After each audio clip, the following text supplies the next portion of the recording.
Hello and welcome to the Money Compass.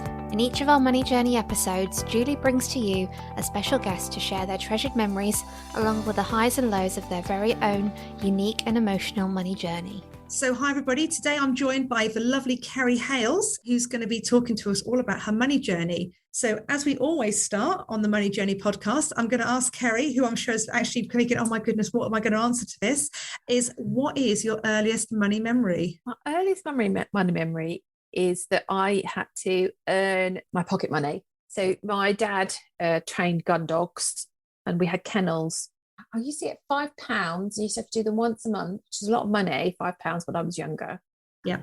And I used to have to clean out the dog kennels, which was not an easy job to do, you know, like when you're little. But yeah, there were 4 big kennels. I used to have to like hot water and scrub them and everything else. And yeah, it wasn't the most pleasant job. Well, I didn't mind because I was hanging out with the dogs. But yeah, so that's that. So it was like you got money for working hard. Yeah. You know, it was money was never given to you. It wasn't like a something that you just got pocket money for just breathing. You got pocket money. You know, everyone has to work hard for money, and you will work hard for yours. So how old were you back then, do you think? I think probably that. Well, obviously, sort of, because I think it was when you kind of. I think I must have been given pocket money, or not pocket. I was never given money. I was never asked. You know, you just didn't ask for money when you were tiny. So I think when I wanted money, I had to earn it. So it was like if I wanted to choose what I wanted to do with money, then that was like, well, then you need to earn that money. And so it probably would have been around, I would say, about 9, 10. Yeah. You know, when you first start to go, well, can I have that? Well, you can, but you need to save up for that. And how do you do that? And, you know, well, you do this. Yeah, no, fantastic. Well, that leads on really nicely then, Kerry, with if you'd like to tell us your money journey, obviously from the dog cleaning stages. So, well, for my money journey, when I've earned money, so my money journey started when I left school. I became a dog groomer, and actually, sort of at that time, I was. So I worked in London. And at that point, my mum was paying my train fare because I didn't. The money that I was earning wasn't even covering the train fare because I had to go up to London to do it. And I worked for a really good guy, and then obviously he, you know, and I got really well at it, and you used to get great tips and stuff like that. So I could work in London, so that was good. So I had a lot of cash at that point. And then I worked for myself, and then when I worked for myself, I worked in a pub, and I also worked in a wine bar. And at that point, I was cash rich because everybody at that point just gave me cash, you know, in the wine bar and everything else. So at that point I was just, and I didn't have a mortgage or anything or rent or stuff like that. And then I went off traveling around the world. I bought my own car, and then I went off traveling. I did a world ticket and I was 21. And then I met loads of students when I was traveling and realized that maybe, you know, actually I could do that because these people don't seem to be that smart or any smarter than myself. So I thought, well, I could do that. So I went back, and then I had to go and become a student. So, you know, I didn't have much money then at all. No. But I didn't get into debt, which was a good thing because I obviously had a money working ethic. So I'd work, my mum worked in a hospital, and so I'd go and work in the hospital in the holidays and different things. And then when I was at uni, I worked in the library. So I had money coming in that way, and grants and stuff like that at that point. So I did that. So money was okay then. And then when I came out, I became a recruitment consultant. So money was all about sales and the pressure of money. That wasn't the most fun time until you got good at something. Then that wasn't, you know, it was a very pressure testing, but the money was flowing. And then I went back into the NHS and got headhunted around.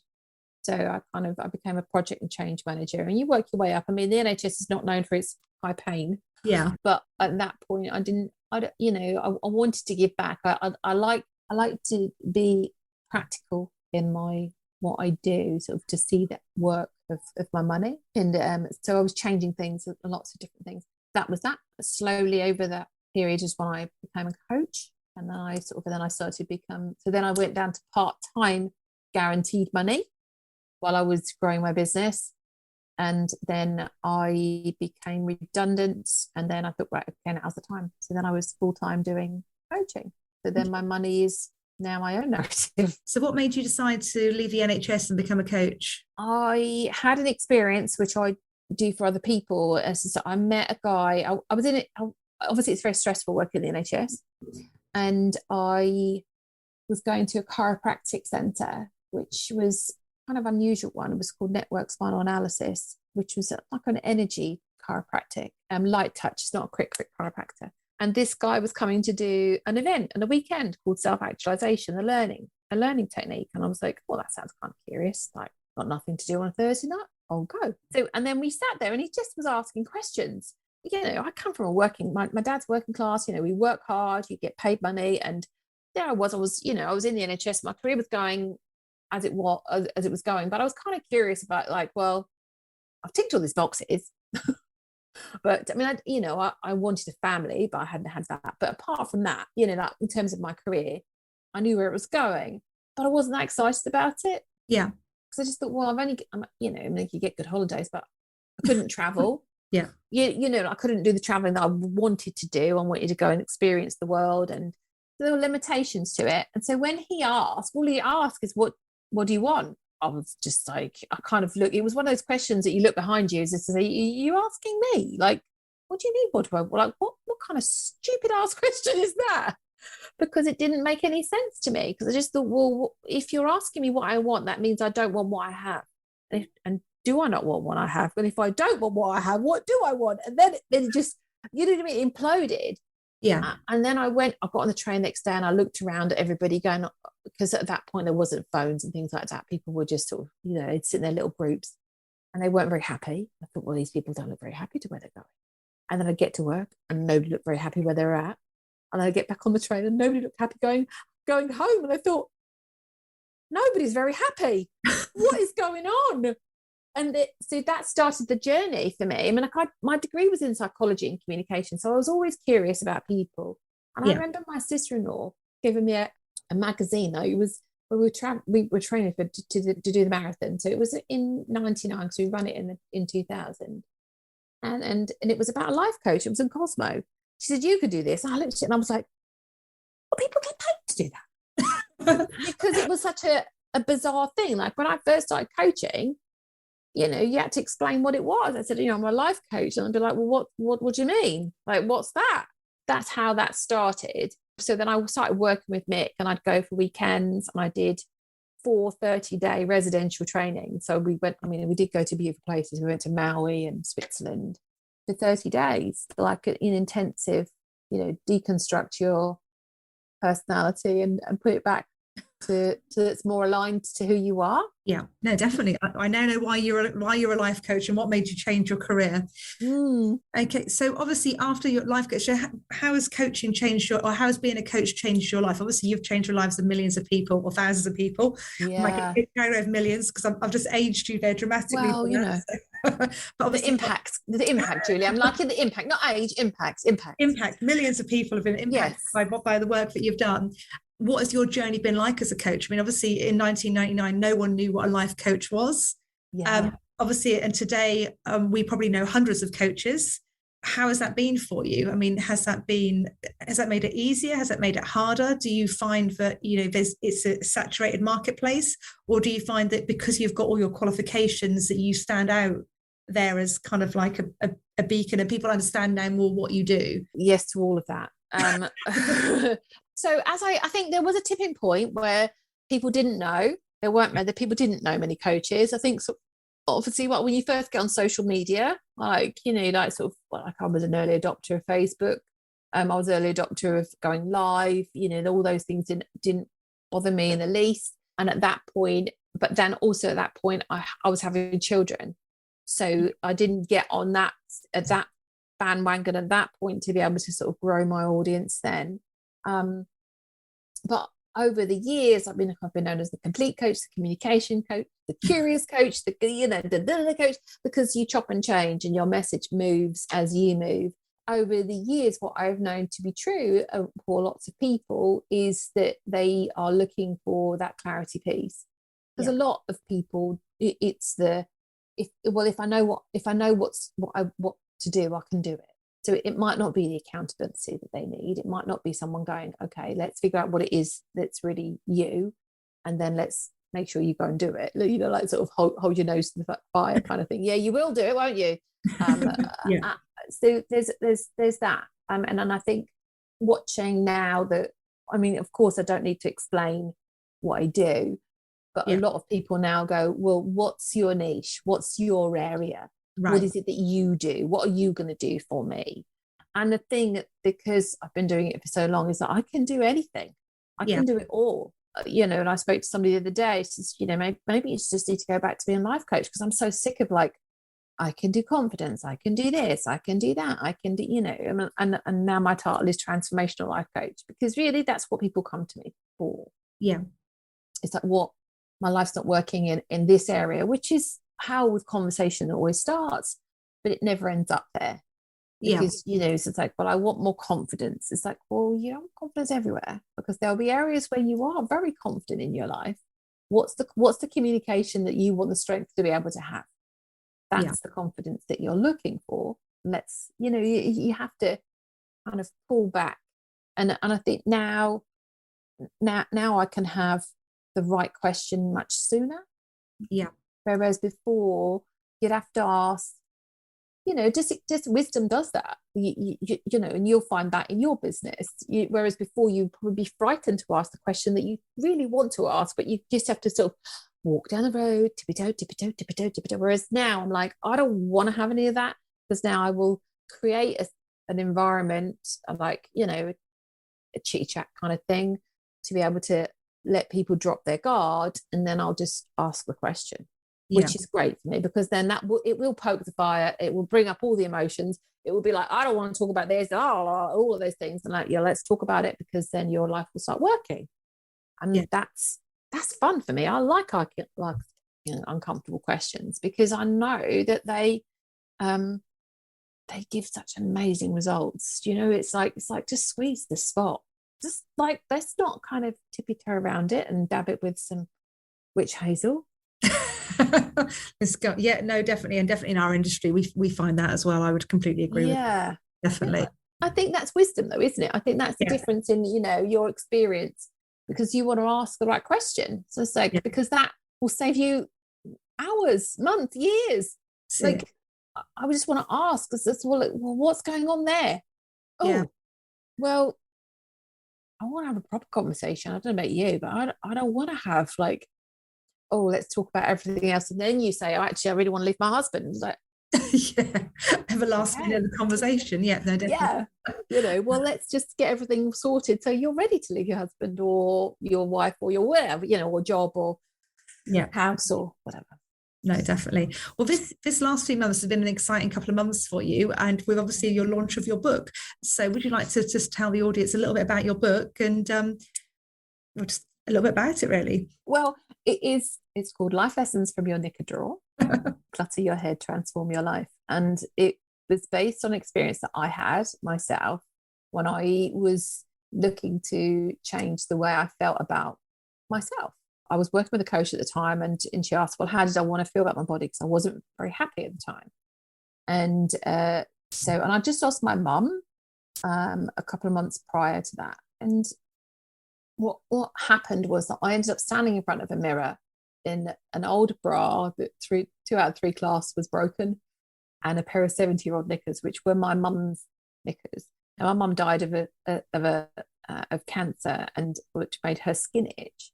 So she would buy things, and then it would make her skin itch. And so, she'd just give me things, and I was not in a position to say no to anything to my mum at that point. It was just like, yes, whatever, mum, I'll take it. And you bring things home, and you put them in your cupboard or your drawer, and they end up on your arm. So there I stood in a pair of 70-year-old knickers, wondering why I didn't feel very sexy or myself. The reflection was not meeting who I wanted to feel like. So I thought, right, okay, where do I start? So I thought, well, I'm going to start exactly where I was at. I'll start with my underwear drawer. And so I just thought, right, okay, I need to go in it. And I went through the process that I would do with people. I decluttered it. So I took everything out and I looked at everything and thought, okay, it was such a reflective process to look at my self-worth, and how I felt about myself was sitting staring at me with all the stuff that was on the bed. There were things that I was keeping hold of that reminded me of a time when I was more affluent, because there was a pair of knickers in there that was worth 50 quid. You know, there were swimming costumes in there from Rigby and Pella. There was, you know, underwear in that was made you suck them in, you know, shove your tits up here. There were, you know, things that make you smile in the bedroom. There were things that made other people smile in the bedroom. But what I looked at was in there that what of the underwear, there was only a very small slither in there that was making me feel happy of who I was at that time. Yeah. That when I put it on, that it fitted, that it made me smile, that it wasn't about anybody else. It was about me. It was what I wanted to wear and how I wanted to feel. And I thought, right, okay, if I believe what I coach to be true, like if there's any part of your life that you're compromising, you're not going to be happy. Yeah. So because there's a little bit in there that you don't like. So I thought, right, okay, then you need to clear everything out. So everything went in a bin bag. Everything else went in the bin, in a bag, and went in the bin. And so I had 3 pairs left. So I went to Tesco, not the most glamorous places, but I thought, you know, just go with what you've got. And I went and bought two bras and 3 pairs of knickers for each set. So I had underwear for the week, even though we wash off more often. Obviously, I've got 2 children. So I did that. And it started the process because I was always already curious about decluttering and the power of it. And I also knew that decluttering was not, although it's a physical representation of what goes on in your head. Yeah. So when you start to do it, it's an easy win. You think, oh, I'll do that. It's easy. And that's what I loved about it. So there's 2 things for me. Decluttering allows you to go through that process and then you just see where your patterns are and your habits. And you can do that with anybody's life, which I do about, you know, that connection to make sure that you are talking to the people in their language. But the universal language for women is the knicker. So, and that happened to me like 6 years ago. And what I'd noticed over that 6 years was that I asked every woman that I could. I did talks on it. I kept talking about it, thinking that someone was going to go, no, that's a ridiculous idea. Because I knew it was a book, but it wasn't a big book. I didn't want it to be a lot about me. I would quite happily share how it came to me, but I wanted it to be a transformational book. I wanted it to be the kind of book that was like, who moved your cheese? You know, eat the frog. I wanted you to just get it. Because once you've got a concept, once you understand what it is that I'm asking you to do, I don't need to keep saying to you, and now do it like this, and now do it like this. I'm like, shoot me. I don't need you to tell me 10 times. I want you to be really clear in what you're doing. So that's what the book does. And so yes, people are kind of going, oh, look, I've changed my knicker drawer and everything else. But it's the transformation after that. It's like the knock-on effects of that. And as a coach, over the years, you have to let go of that because you don't know the impact. Yeah. You know, like that ripple goes on because you don't know how someone's going to feel more confident about themselves to be able to, once they feel good about what they're wearing, to have a conversation that then changes their life. Now that has an impact from where it starts, but you don't know what's going to happen. And I love that because it allows you to keep your ego in check. You know, like I wrote a book. It's a great book. It'll transform your life. Where you're going to go from that, I don't know. Absolutely. I have to say, I absolutely loved the front cover of the book. It was fantastic. So I'm really pleased with it because my publishing company obviously have a big impact on it, but I had an idea about what I wanted in it. And then my friend runs a publishing company and she had big ideas of what she wanted. So she had an input in it as well. So there was quite a few pools in that pot of what we wanted. And so, yeah, I'm very pleased with it and also that's part of the journey, as you well know, about writing a book. You know, the actual writing of the book is like, or the concept or the idea of what you want to put in a book is such a small part of the book. Oh, definitely. Because you can have the best book in the world, but if you've got a terrible cover, then people are going to be like, oh, yeah, you know, no, definitely. That doesn't speak to me. Yeah, the writing bit was actually probably the easiest part. Yeah. I thought was going to be the hardest part. It was the other bits afterwards that were the hard stuff, definitely. Yeah. And then like, the blurb. Yeah. Like, oh, I don't know, just write anything. No, the blurbs really are like, oh, really? Oh, God, I don't know. The pressure of a blurb. I know. Tell me about it. No, absolutely. Yeah. I agree completely. So Kerry, where can people find you? I know you're on social media and you've got a group. Do you want to tell everyone where they can find you? The best place to find me, where everything is on kerryhales.com. It's very simple. Kerry with a Y, HALES.com. You can sign up to my newsletter. You can join my free free group. You can buy the book, you can buy programs, you can buy free downloads. It's all on there. No, that is fantastic. Well, thank you so much for joining us, Kerry, and sharing your money journey with us. And I'll look forward to catching up with you soon.